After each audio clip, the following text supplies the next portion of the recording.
derrière chaque viseur, il y a un être humain. Nous sommes ces gens.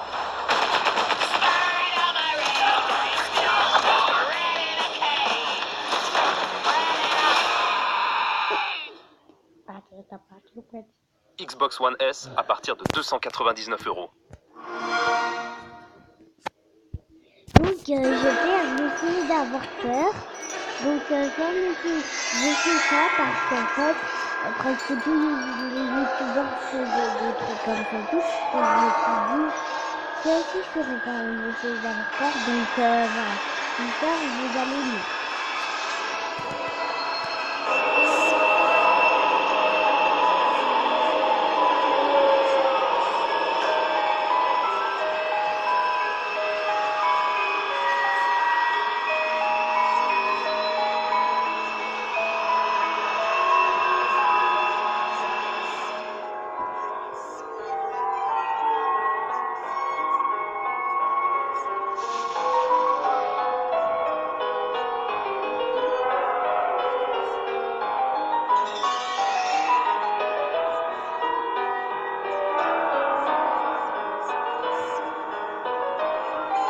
C'est quoi ça?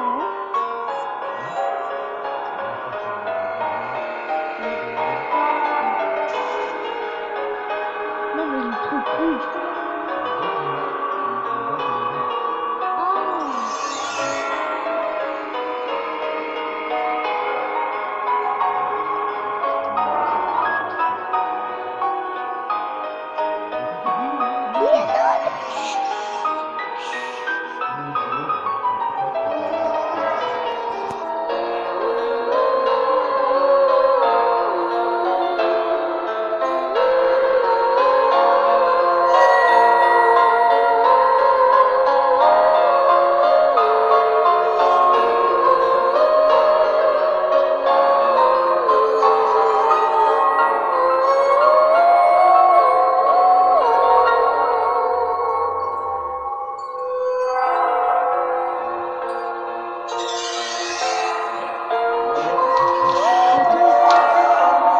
Stéphano il fait un truc en direct. Un truc en direct, Stéphano. Je sais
pas.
Aussi, je voulais vous dire un truc.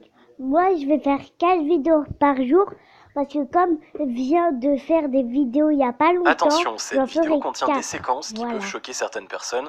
Si vous êtes mineur ou sensible, je vous déconseille de la regarder. Donc là, c'est Parfois, une quand vidéo. on regarde un film d'horreur, à la fin on essaie de se rassurer en se disant que le film est une pure fiction, que rien n'est réel, jusqu'à ce que l'on voit l'inscription sur fond noir basée sur des faits réels. Meurtre, apparition terrifiante ou Après, encore je vais possession, couper ces parce films que d'horreur je ne vais nous aller à épargnent justice. vraiment rien. Voici 10 voilà. films d'horreur tirés d'une histoire vraie.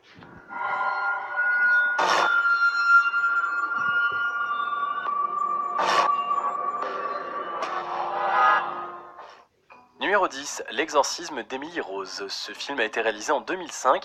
Il met en scène une jeune étudiante qui demande au prêtre de l'exorciser car elle pense être possédée. Le film raconte en fait la véritable histoire d'Anneliese Michel, une jeune Allemande morte après plusieurs semaines d'exorcisme et de maladie. Tout commence en 1958. Anneliese a alors 16 ans. Elle est victime de nombreuses crises et est transportée à l'hôpital. Les médecins lui diagnostiquent une épilepsie, une dépression sévère. Malgré les médicaments, son état fait qu'aggraver. Elle répète sans cesse qu'elle voit des visages démoniaques, entend des voix, puis en parle avec les médecins qui ne savent plus comment l'aider. Les parents se tournent alors vers l'église. Ses crises deviennent plus violentes, elle mord ses proches, boit sa pisse, mange ses araignées et dort sur le sol. Elle se met à rejeter les symboles chrétiens tels que les crucifix ou les peintures représentant Jésus-Christ. Elle devient violente, agressive et emploie un langage très familier qui n'était pas le sien.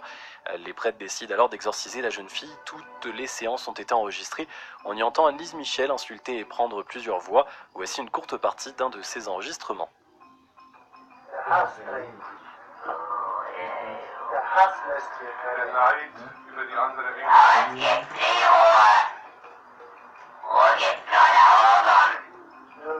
Ruhe gibt's nur dort, wo die Liebe ist. Nur Hass. Wo nur Hass ist, da gibt's keine Ruhe.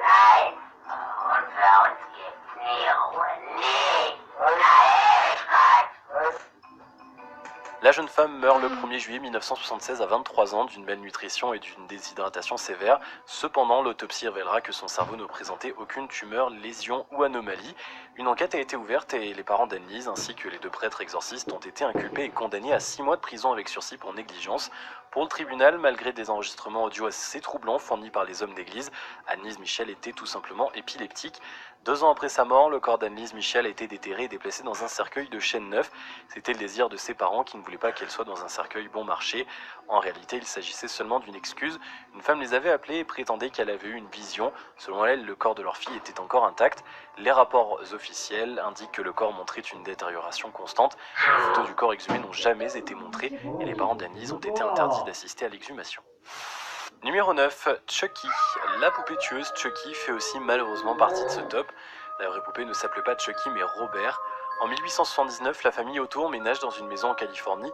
Le couple Otto étant très riche, elle y avait embauché plusieurs employés dont quelques nourrices pour leur fils de 6 ans nommé Robert Eugène Otto. Un jour, Madame Otto aurait surpris une des nourrices, une jeune haïtienne, s'adonnant à des rituels de magie noire. Elle décide de la virer. Avant de partir, la nourrice offre une poupée au petit garçon. La poupée ressemble beaucoup à un petit garçon et mesure plus d'1 mètre, ce qui est inhabituel pour l'époque. Le petit s'est tellement attaché à la poupée qu'il lui donna son prénom, Robert. Mais très vite, est transportée à l'hôpital. Les médecins lui diagnostiquent une épilepsie, une dépression sévère. Malgré les médicaments, son état fait qu'aggraver. Elle répète sans cesse qu'elle voit des visages démoniaques, entend des voix, puis en parle avec les médecins qui ne savent plus comment l'aider. Les parents se tournent alors vers l'église. Ses crises deviennent plus violentes, elle mord ses proches, boit sa pisse, mange ses araignées et dort sur le sol. Elle se met à rejeter les symboles chrétiens tels que les crucifix ou les peintures représentant Jésus-Christ. Elle devient violente, agressive et emploie un langage très familier qui n'était pas le sien. Les prêtres décident alors d'exorciser la jeune fille. Toutes les séances ont été enregistrées. On y entend Anneliese Michel insulter et prendre plusieurs voix. Voici une courte partie d'un de ces enregistrements. Der Hass drängt.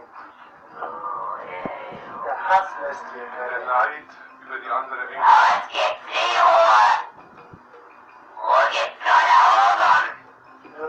Ruhe gibt's nur dort, wo die Liebe ist.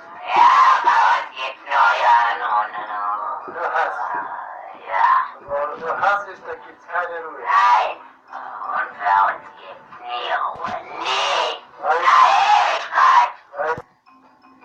La jeune femme meurt le 1er juillet 1976 à 23 ans d'une malnutrition et d'une déshydratation sévère. Cependant, l'autopsie révélera que son cerveau ne présentait aucune tumeur. réalité, il s'agissait seulement d'une excuse. Une femme les avait appelés et prétendait qu'elle avait eu une vision. Selon elle, le corps de leur fille était encore intact. Les rapports officiels indiquent que le corps montrait une détérioration constante. Les photos du corps exhumé n'ont jamais été montrées et les parents d'Annelise ont été interdits d'assister à l'exhumation. Numéro 9, Chucky. La poupée tueuse Chucky fait aussi malheureusement partie de ce top. La vraie poupée ne s'appelait pas Chucky mais Robert. En 1879, la famille Otto emménage dans une maison en Californie. Le couple Otto étant très riche, elle y avait embauché plusieurs employés dont quelques nourrices pour leur fils de 6 ans nommé Robert Eugène Otto. Un jour, Madame Otto aurait surpris une des nourrices, une jeune haïtienne, s'adonnant à des rituels de magie noire. Elle décide de la virer. Avant de partir, la nourrice offre une poupée au petit garçon. La poupée ressemble beaucoup à un petit garçon et mesure plus d'1 mètre, ce qui est inhabituel pour l'époque. Le petit s'est tellement attaché à la poupée qu'il lui donna son prénom, Robert. Mais très vite, les phénomènes paranormaux se produisent dans la maison. Selon la famille et même leurs voisins, la poupée se déplaçait toute seule en leur absence. De plus, en la présence d'invités, elle clignait des yeux et son regard noir changeait selon son humeur. Des hurlements ainsi que des objets qui se déplacent ont aussi été remarqués. Un soir, les parents de Robert entendent un véritable vacarme en provenance de la chambre de leur jeune fils. Ils courent le rejoindre et découvrent la chambre en désordre total. Les meubles étaient renversés et Robert pointait du doigt la poupée en criant « C'est Robert, ce n'est pas moi, c'est Robert !» Un autre jour, la mère de Robert se tenait debout près de la porte et entendit son fils parler à la poupée et en retour, une voix grave lui répondait. Elle avait simplement pensé que l'enfant modifiait sa voix comme celle d'un adulte pour imiter les réponses de la poupée. La poupée a finalement été placée au grenier où elle restera jusqu'à ce que la maison soit rachetée. Les nouveaux arrivants affirmèrent alors que la poupée les attaquait et essayait de les tuer. Aujourd'hui, Robert est dans un musée et selon la légende, sa malédiction ne serait pas terminée. On dit que certains visiteurs l'ont vu cligner des yeux et changer de regard. Numéro 8, Massacre à la tronçonneuse. Pour ceux qui n'ont pas regardé le film, Massacre à la tronçonneuse raconte l'histoire de 5 amis qui se retrouvent en panne d'essence dans un endroit isolé. Une maison non loin de là attire leur attention et 2 d'entre eux décident de s'y aventurer. Très mauvaise idée car lorsqu'ils tentent de pénétrer à l'intérieur, un boucher masqué surgit et les massacre, les 2 adolescents avec une tronçonneuse. Je ne vous raconte pas la suite pour ceux qui voudront le regarder un jour. Le scénario de ce film horrible est tiré de l'histoire du tueur en série nommé Ed Gein. Il s'agissait de l'un des plus gros psychopathes de l'histoire. Cet Américain s'est mis à déterrer des cadavres après la mort de sa mère et a également tué plusieurs femmes pour confectionner des objets de maison avec des parties de leur corps. Les policiers ont découvert chez lui un abat-jour, une lampe, une chaise et même un gilet qui avait été confectionné à partir de peau humaine. Il se servait d'un crâne humain en guise de bol. Des appareils génitaux féminins ont aussi été retrouvés ainsi que des seins et un cœur emballé dans un sac plastique. Des masques confectionnés avec de la peau humaine et des cheveux de femme se trouvaient au beau milieu du salon. Après quelques recherches, la police a aussi découvert la tête de Bernice Warden, une femme qui avait disparu quelque temps auparavant. Selon les rapports d'enquête, Engine se servait de cadavres déterrés au cimetière du village afin de confectionner ses horribles créations et aurait assassiné d'autres personnes. Bon, je vous laisse terminer pour cette vidéo. À tout à l'heure.